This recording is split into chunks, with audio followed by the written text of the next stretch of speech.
Live video. Uh-oh. Let me see. Yeah, make sure all this stuff come out. See what I look like in this video. Let me get my beard all right. Oh, you clean. I'm clean? You clean, brother. I'm clean. Let me see what we look like up in here. We got some good light. We got some good light. Uh-oh, Nas done come on already. Boop. Nas be here for this. I'm serious. You here for this. You here for this. You here for this. Got the popcorn. Got the Nas gonna throw a little party at her house one day, a viewing party. What's up, Lynette? How you doing? What you say? Talking about stop primping. Oh yeah, you know I was looking at that like trying to see what my beard looked like and my mustache. My mustache. I'm like JJ on Good Time. Dynamite. That's so good. Dynamite. All right. Well, we actually gonna go ahead and get started because we were told that last time. Oh, what's up? We were told last time our video was too long. So we didn't go. So anybody that comes in into it, cool. Y'all just come on into it. Okay, this is Tatted and Tattered. And tonight we are going to be talking about race. My name is B. David, and this is... Young Pete. Young Pete. All right, y'all see my hat? Unity. U-N-I-T-Y. So, we ain't even playing that. U-N-I-T-Y. That's the Unity. U-N-I-T-Y. Oh, give us some shoulder. U-N-I-T-Y. Whose record was that, though? They don't know.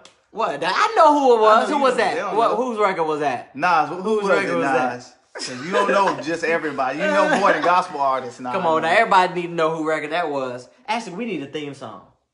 We need to come up with a theme song. Look, we should come up with it right now. Tatted. Tatted.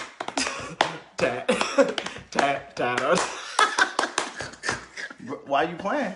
And look. Something. All right. Get Cupcake out of here. Get Cupcake. Get on here. The dog over here interrupted what we doing up in here. Cause we clapped. The dog interrupted. What's up, Kathy? Kathy joining us. All right. So we're about to start the discussion about race, you guys. Of course, race is a big topic, especially nowadays, what's going on. So one of the things that we want to talk about tonight, we want to talk about our personal stories concerning race, like some of the things that we've experienced. Not everything, but some things. And then also we wanted to talk about some of the hot topics that are going on in society today, like R. Kelly. Yeah, Jesse Smollett. That one is confusing, bro. Donald Trump. all of that, you know, we're probably going to talk about tonight. So, yeah. And also, I just want to say this, too. If you guys have any questions or if you want to tell us some of your race stories or interactions with race, we would love to hear what you have to say, too. Of course, that probably will be a lot to type, but, you know, just give us a little blurb or something like that so we can shout you out or whatever. You know what I'm saying? All right, so personal stories about race. Go first. Tell them the one you told me. Yeah, tell them the one you told me. You gonna make me go first? Because I talk too much. You have the best ones. Okay, I had the best ones. The one that you told me about when the kid from Oklahoma? The kid Oklahoma. The kid from Midwest. Wyoming. All right. Wyoming. Okay. All right. So okay. So I got to. What's up, Debbie? I see you sneaking in on us. I see you. Okay. So So check this out. When I was in high school, right? Y'all got to track me on this. When I was in high school, I was part of this group called Close Up. It's a governmental group, and I was the president of the group. And so some of the students of our school went to a gathering in Washington, D.C. So we went to Washington, D.C. I found out there were only 4 black people in this group of people. There were about 200 and some odd people that were there. 4 black people, and I was one of them, okay? First of all, that's crazy, all right? And that was back in what? That was back in like 1992, 1993, something like that. So I was in my room, sitting down in the hotel room, and I had a roommate. He was a friend of mine from school, and we were required to room with kids from another school and from another state. So there were 2 guys that came into our room from Wyoming, right? So they come into the room. First of all, they come into the room, and this one guy comes into the room. He starts walking the room. He looking at me like this. Like, what in the world? You know what I'm saying? Oh, my God. So he comes into the room, right? And I was sitting down, and I was watching BET. Look, I gotta change my little messages up here. I should have put it on Do Not Disturb. People trying to contact me. Shame. Anyway, so I was sitting down watching.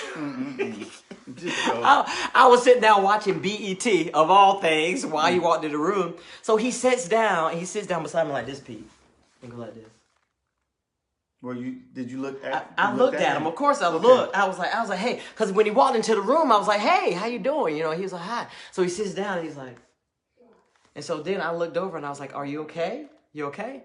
And he was like, yeah, I'm fine. And he went like this and he touched me like this, right? So I was like, okay, all right, whatever. So check this out, right? So then he goes out of the room and I hear him. Some of his friends pass by. He said, you guys, there's a black guy in our room.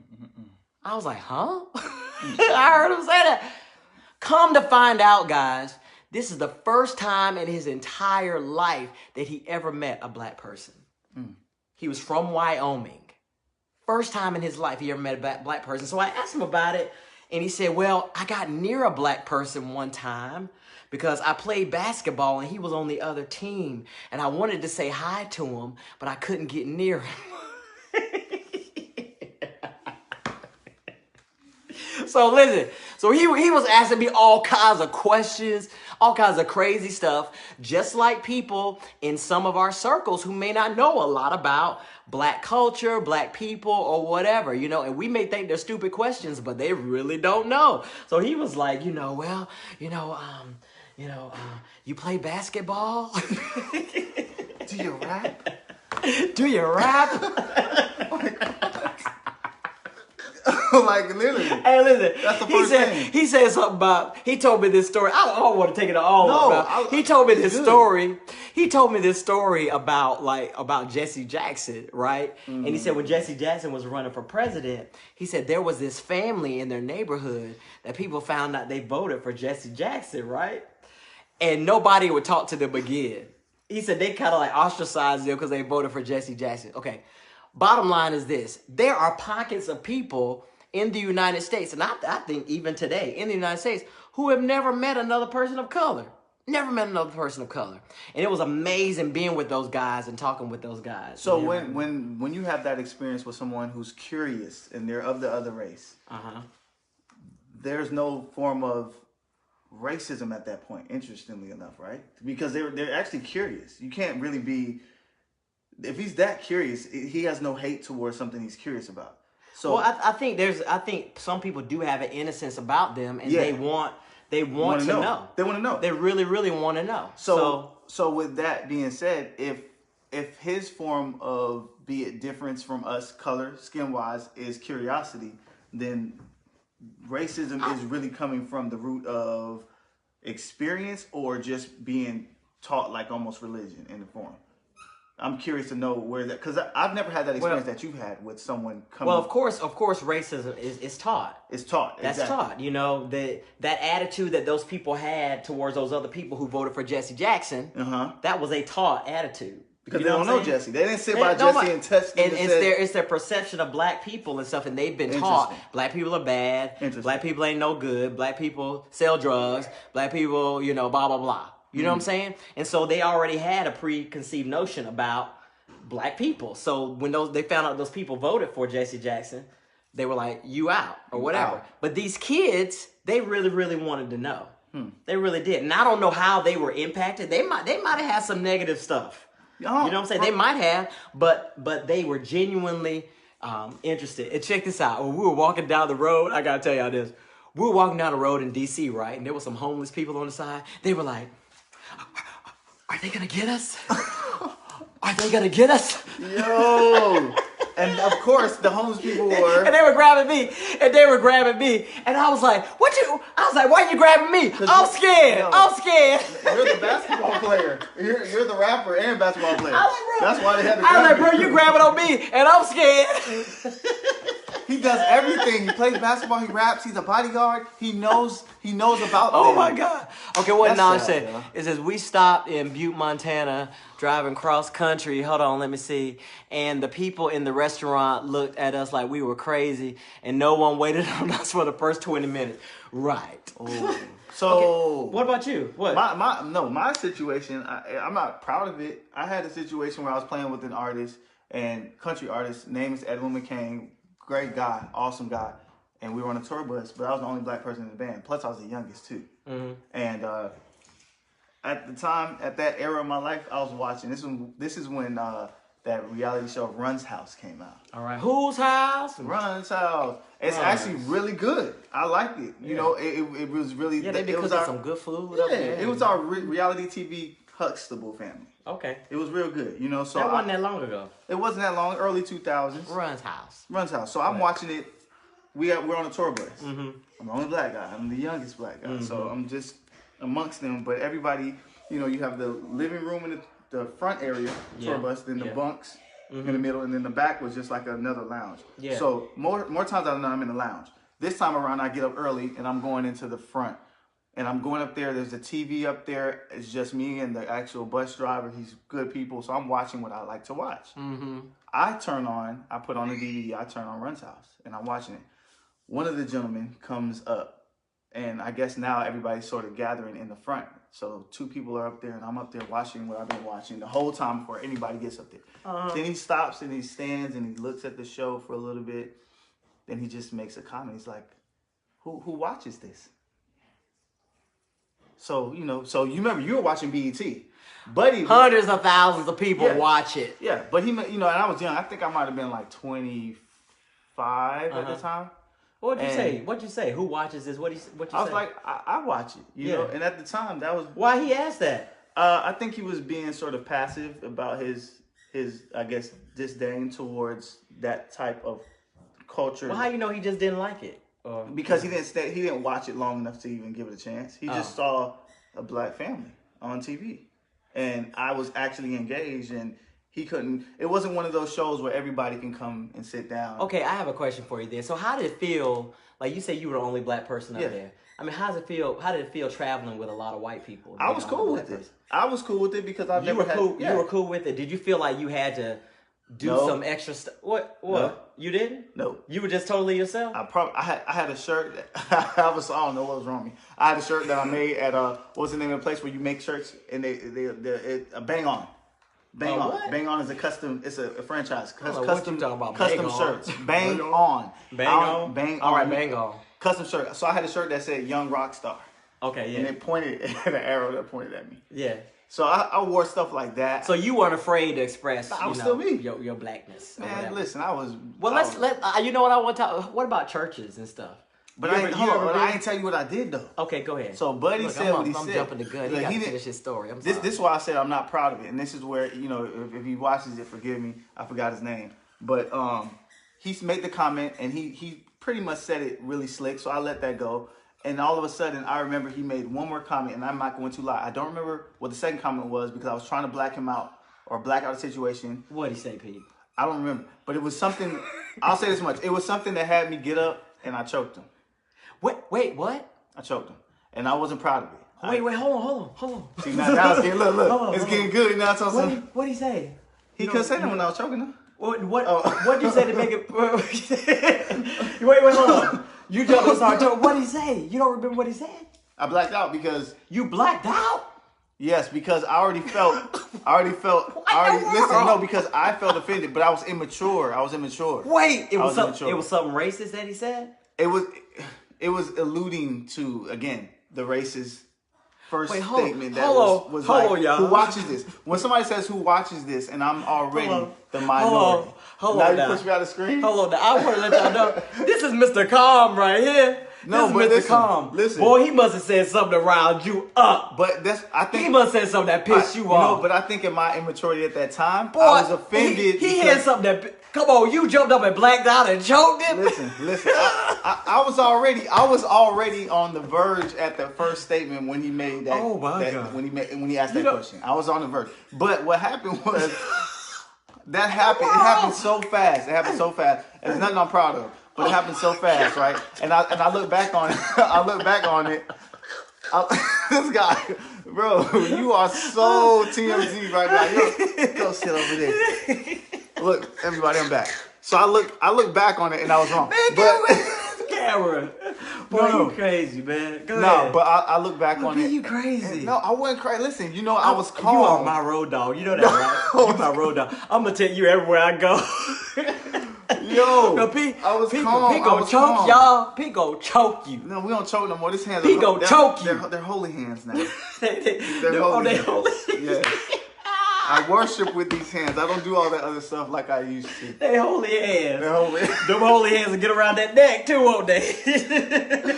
No, but hey, but Oh honestly, my God. so what happened was I ended up getting off the bus. A Oh little my bit God, after I that. am blown away. Go ahead. I was listen. Yeah, it's over a decade ago. Over a decade ago. Yeah. It Saul, was I over mean, a you decade remember ago, y'all. Saul was once. I mean, Paul was once Saul. I used to be Well, Saul. that's true. You used to be a Saul. Who? You used to be a Saul. Uh-oh. You be Saul. Uh-oh. Uh-oh. Uh-oh. Kind of quicken it on that. Brush it off. Brush it off. Brush it off. But now you Paul, huh? Yes. Way far from Okay, Saul. okay. No, but I ended up having to. I apologized to him. Okay. He apologized to me too though, because Okay. he knew that. Well, at first he was trying to make it seem like he was just curious. Okay. His question, Yeah. his question and how he questioned me was based off of curiosity. Like I didn't understand, Yeah. but you know you knew what you were doing. I just didn't handle it well. Yeah, I think too, you know, in the spaces that we're in and stuff, you know, and the people that we interact with. That's what I was wondering how it was just being around a lot of white people. Because sometimes when you're around a lot of white people, you tend to kind of change who you are a little bit People don't in wanna order tell the truth. in order to assimilate Yes. into that, because you don't want them to reject you or whatever, instead of being your total self. Because if you're your total self, then you feel like it will offend, and it might. It might, you know what I'm saying? It might, but I think that's something we need to learn is really being who we really are and not being afraid who we are, and then on the back end, you know, explaining that to people. If people can't deal with that and understand that, explaining that to people. Hey, listen, I can only be who I am. You know, you always who you are. Why do I have to? Why do you expect me to be something different than I am? You know what I'm saying? But I think even in that, like because we're talking about black and white, there's other races, of course, but in America, yeah. But in America, Oh, I think, sorry, y'all. Yes, there is. yeah.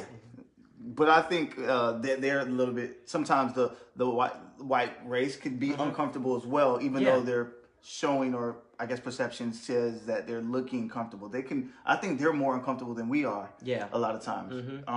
Yeah. When like if they're talking about, if they see us, I mean, what outside of hello, what's the first conversation? Like today, I'm at the gym. This cool white older gentleman, man. He walks by, and when I see people, I look him in the eye and I smile. And when I smile, they smile back because they're like, "Oh my gosh, he smiled." He smiled. He at me. smiled. 100%. Oh my God, the thug. No, He but, smiled. But at they me. smile back because they're like, "Oh my gosh, he actually has a smile."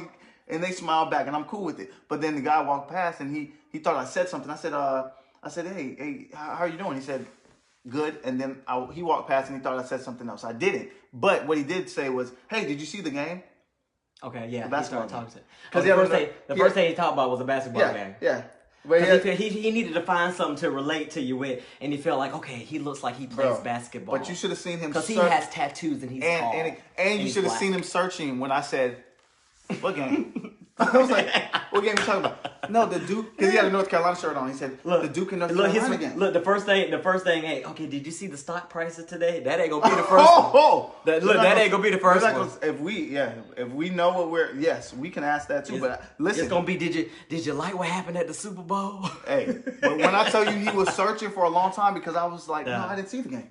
He said, "You didn't see that the Duke player with his foot, the shoe exploded and his foot came out." I said, "No." But you know what though, and let me say something about that. You know, and I think too, part of that, of course, that's societal, and that's because of the bedrock of racism and institutional racism and what we grew up in and all that stuff too. But part of it too is them searching and trying to seek for a way to connect and not really understanding how to do it. You know what I'm saying? Which is okay, and I'm like that. Do me a favor. Give him a tip. Give a tip now, a nugget. What? If if that were to be an experience, I how think- could they connect? I That's think one it's way. okay. Well, how can the white people connect? If Well, okay, you wanna say something? if it were, give an example. Like, if what's the most How comfortable? how about naturally? Just how you doing today? and then You know after what I'm saying? that, okay. So what's up with you, man? What's your name? So- you know what do you do? So yeah, I mean, what do you just do? simple conversation. Got you. How about that? Got you. Just simple conversation. No, but if they say, "What do you do?" Are you? That's all right because I That's asked all right. that anyway. Okay, good. I mean, I asked that anyway. Okay. I do want to talk about this though. Look, we talking about all kinds. We say it's okay, but it's sad. Yeah. Hey, what's Yeah. up, Nia? Thanks for your comment. Okay, Naeko. Oh, okay. Sorry. Am I saying it wrong? It's- Naikola? Nay, just call Nay. Nay. Call I'm Nay. sorry. I done messed your name up. I'm sorry. Lord have mercy. Hey, what's up, Auntie? How you Auntie on doing? here? Yes. Yes, I am Auntie- ready for my birthday. My birthday's tomorrow, you guys. Actually, me and my aunt's birthday is on the same day. It's tomorrow. Are you serious? Yes. Okay, so check this out. 3 hours. I do want to talk about churches real quick, and kind of in my in the evangelical church too. You know, and there's this big thing about diversity and including different people of races and everything in the church now. That's the big thing that's going on right now. And I'll give you an experience from me just real quick. You know, being in white spaces, there are times where I felt like I've had to do something a little bit different, you know, to conform. You know what I'm saying? Why did you feel? Well, I felt that way because I felt like they couldn't handle, you know, the truth. You know what I'm saying? They couldn't handle, you know, the extent of me, if that makes any sense. You know what I'm saying? And so I've had to kind of shape and change, you know, a little bit of that. But as I got to know people and develop more relationships and stuff, and when we've had to deal with serious issues and topics and stuff, then yes. You know, I want to do that. What's code switching, honey? Tell me. Debbie said code switching. Tell us what code switching is. I don't even know what you're talking about. Code switching. Go ahead. Put that in there while you're talking about that. She's talking about you. What's that? Is it, you talking about me? Like I is think that what she's that talking is? about Code you. switching. In that moment, when in you that were talking moment, about when you yeah, felt like they couldn't handle it. Yeah. I feel like they couldn't handle it and stuff. And part of it could have been my own fear too, of being rejected and not wanting to be appreciated and stuff. But after time. Okay, she said what I just said. Okay, yeah. But now, as I'm growing more into knowing myself and being more comfortable with myself and being more comfortable with what I can contribute to those spaces, I'm trying to be all that I really am. You know what I'm saying? Yeah. I don't want to hide that. I don't want to be ashamed of who I am because I'm black. You know what I'm saying? I am black. You know, and people need to accept that and receive that I am black. But you know what's so crazy? Besides the skin color, you're dope. How about that? How about that? How about besides? How about that? Because if you're black and I'm black, we're still different in our blackness. Yeah, We're still different in the form of what we are as colored. That's true. Realistically. But I think that part of where we are and how we identify ourselves with tats. Yeah. We're unique. But I think that's the next level though. Yeah. Because color is obvious. You know what I'm saying? Mm-hmm. No one is colorblind. And I hate when people say stuff like that. Oh, you know, God just wants us to be colorblind. And, you know, blah, blah, blah. What is that? I don't know that. First of all, I don't even know what you're talking about when you say that. Because that's what we are. We black. You know what I'm saying? It's in your face. We black. You know what I mean? So it's acknowledging the fact, first of all, that we are different. Yeah. And then, you know, you go beyond that. You know what I'm saying? Okay, we got to get to some hot topics. Come on. We got to get some hot topics. Yeah. Okay, so, y'all, we got to talk about Which R. one? Kelly. He turned himself in. I think he's tired of talking about and being talked about.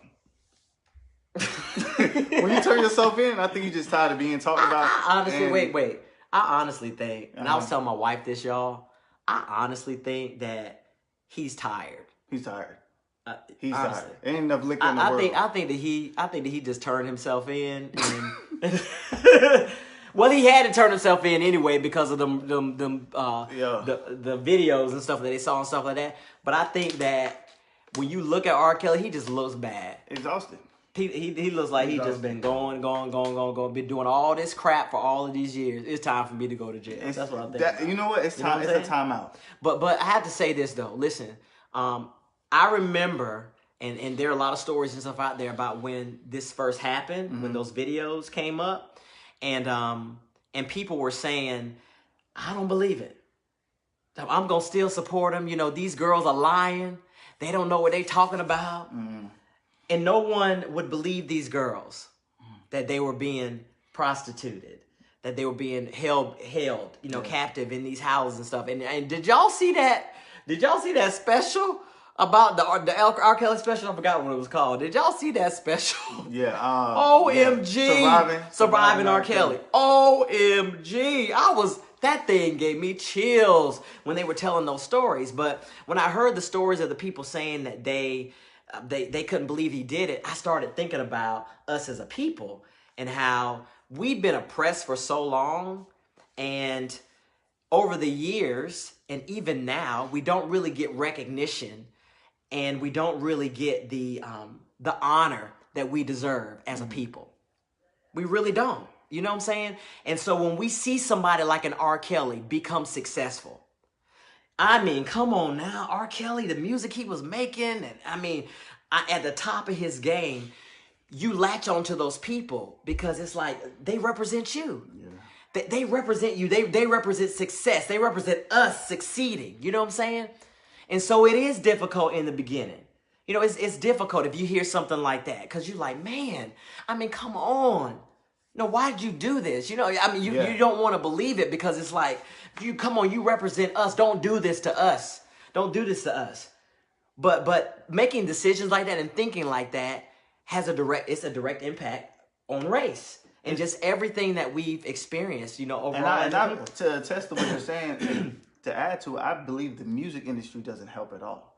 It doesn't even help. It makes it more, because this world of being able to express, create amazing things that other people admire and other people feel. So, for example, even on the sidebar, the gentleman who, Linkin Park, the one that committed suicide, the Numb song, that I Become So Numb. Okay, yeah. He was communicating in the song, But him communicating it was still a form of success. It was a hit record. Yeah. And even if he was trying to tell something. People. R. Kelly's been telling us something, but he's been telling it in the form of his own journey versus telling on himself. Right. So we bought into a lot. Like the Pied Piper. We bought into it because we're like, yo, you are that. No, he's that good though. Leading children. Yeah. We didn't know, but he's that good that he can sell us his. I don't think he lied in his music. I don't think he ever lied about his words being true. We just didn't know in the context, in what context he was really telling the truth. Yeah. The truth is, he wrote out everything that was his story, and we just made it became hits for us. Yeah. So now we try to undo all the hits to say, nah, you ain't got no issue, baby. Now when you help me make my babies, you ain't got no issue, because you would have to undo all of what he gave you in your years of growing. Yeah. And that's something that is really real talk is unrealistic. That's why we're hurt by Bill Cosby. Because the Cosby Show gave us a family. Bill Cosby, that hurt me. But think about it. Think about it. You're all right. You can find out. I mean, come on, baby. But listen, you can find out.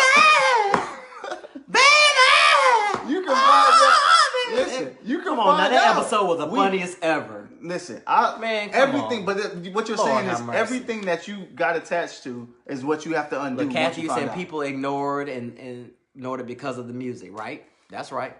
But if any time y'all remember where you were with R. Kelly we were songs, too busy dancing. Yeah. If y'all remember where we were with certain songs when R. Kelly records came on, y'all remember where you were at certain times when you came home from school or working and the Cosby shows came on. You have to undo all of that. I loved R. Kelly, man.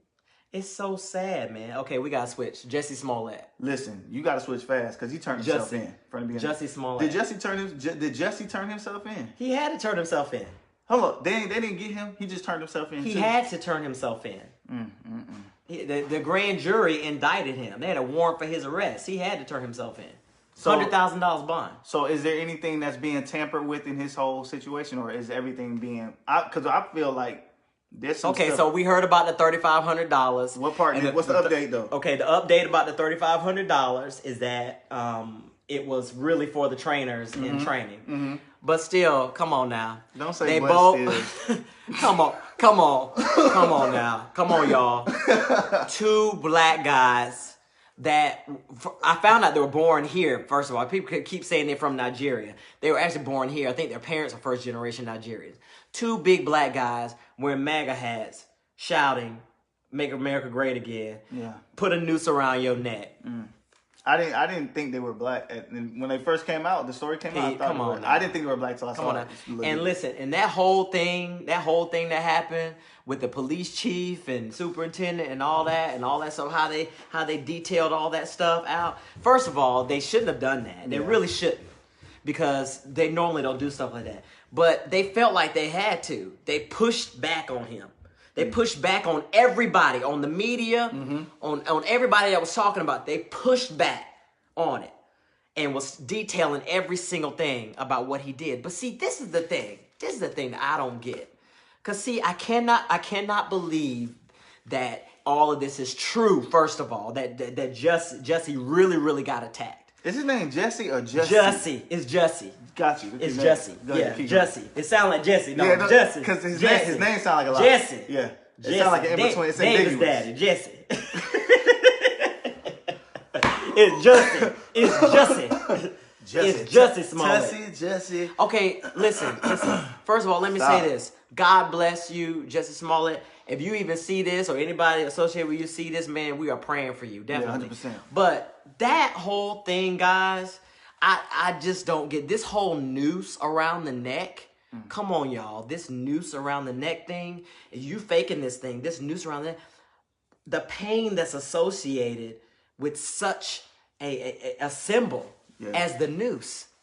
All the people who got hanged. Let me tell you something. Me and my wife, we went to, in Montgomery, Alabama, we went to the Lynching Museum down there in Montgomery, Alabama. And we walked down there. And when you walk in there, guys, let me tell you, listen. When you walk in there, you see these pillars, right? They're all hanging from the sky, okay? From some railing. And on each one of the pillars, they have the names of the people who were lynched in those counties. Now check this out. These are only the documented names. They talked about hundreds of thousands of people who weren't even documented, who got lynched. The pain of that, man. When we were walking through there, man, it was like, it was like trembling. I'm surprised you. It's like trembling walking through there, because all those names, you see those people who got killed, and then you see what they got killed for. Like on the side, they had like these little plaques, that simple stuff. He got killed because he talked to a white woman. He got lynched because he talked to a white woman. He got lynched because he put on a jacket that wasn't his own. Crazy stuff like that, guys, that they got lynched for and killed for. And you use a symbol like that hurts people so much and fake it, man, that's not good. You know what I'm saying? And what did that do? That just excited racial tension, passion, all of that stuff. You know what I mean? And what for? And what for? It does embarrass us. It's embarrassing. It does embarrass us because Bob's like, whatever you believe about Jesse Smollett, you know, he's a symbol in our community as well. Yeah. You know what I'm saying? Yeah. He's a symbol in our community, and when our people do things like this, it does damage us. Yeah, because we can't look at what we have as the obvious with Trump, and then all of a sudden we have someone that's a symbol on our side, and they do this, and we're not looking at ourselves and trying to say, man, what's going on? What can we do to help? How can we have prevented something like this? And and that's something too. I think there's some deeper rooted issues with Jesse, man. I think there's some deeper rooted issues. There has to be, because gotta be. You just don't wake up and want to have symbolism of nooses. But let me say this. You know, all of us are human. You know what I'm saying? All of us experience things that lead us to things, Doesn't make it right at all. Think about it. The murderer, the child molester, the people who perform these heinous crimes, pedophiles and people like that. Something started at some place in their life that drove them to this. You know what I'm saying? So of course, if he felt like he needed to do something like that, of course, something drove him. That's a cry. That's desperation. Because even going back with R. Kelly, we found out, we know his story now we know the story, but it's sad that it's too late. Yeah. But there was a beginning, and the beginning it impacted him. Yeah. So a lot of times those who become the suspect were at one point a victim. Mm-hmm. And then they didn't have anybody to speak to. If they didn't have any way of having an outlet, here we go with having to address them in a form of disappointment or, like you said, embarrassment. Mm-hmm. Well, listen, Donald Trump. What happened to him when he was a baby? You was about to tell me something? I thought you about to go in some whole other direction with somebody I ain't know, because B. David got all the information. We got to find out what happened to Donald when he was a baby, man. Donald, what happened, man? Somebody Something happened to him. Something happened. Because you just don't wake up want to run the world and run it the way you running it. Something happened. There's a backstory to all of this. We about to find that out. Something happened, bro. Something happened. You know what I'm saying? That's a whole lot of something, too. Look, we needed to do a whole separate episode on Donald Trump. just talk about him. And that's it. I'm serious. Crazy. Hold on a second. Oh, my gosh. Oh, what is wrong with my son? What? We got a messenger. Oh, anyway. Okay. Hey. Okay, I done got to wrap up. Yeah, I done got to wrap up. Somebody said that we supposed to wrap it up. Our director told us that we need to wrap it up. We gonna hold the Donald Trump conversation for another time. We will bring that up. You know. Yeah. Bottom line is this, guys. You know, all of us are dealing with something. All of us are going through something. You know, and we live in a society right now that's challenging for people of color. This is the bottom line.